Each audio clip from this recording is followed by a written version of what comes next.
புரோகித தொழில் பண்றாரு, எப்படிம்மா நீ கல்யாணம் பண்ணிட்டேன்னு நாங்க கேட்போம். அவர் அப்பவே நல்லா பாடுவாரு. அப்ப வந்து சின்ன சின்ன சபாக்கள்ல எல்லாம் பாடுவாரு அப்பா. சும்மா தேங்காய் முடி கச்சேரின்னு சொல்லுவாங்கல்ல, அதெல்லாம் நான் பாடிட்டு இருந்தாரு அப்பா. அப்பவே எங்க அம்மா கேட்டுருக்காங்க, அவ்வளவு அழகா பாடுறாரு, பேசாம இவரையே கல்யாணம் பண்ணிக்கலாமேன்னு கூட நினைப்பாங்களா சின்ன வயசுல. அம்மாக்கு வரும் 12, 13 வயசுல பாடும்போது கேட்பாங்களா அப்போ. ஓ, அப்ப இருந்தே தெரியும். ஆமா, எல்லாம் ஒரே சொந்தம். தானேங்க, மதுரை தானே. அந்த சபாலாம் மெதுவா ஒரு ஒரு இடத்துல பொதுவா ஒரு இடத்துல இருக்குல்ல, அது கேட்பாங்களாம். அப்ப வந்து பொண்ணு கேட்க வந்திருக்காங்க ஃபர்ஸ்ட். எங்க மாமா எல்லாம் புரோகித தொழில் பண்றவங்களுக்கு நாங்க கொடுக்க மாட்டோம்னு சொல்லிட்டாங்க.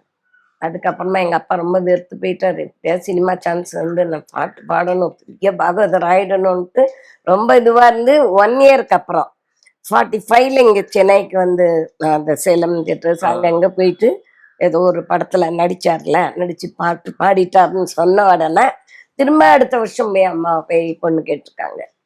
அப்போ ஒத்துக்கிட்டாங்க.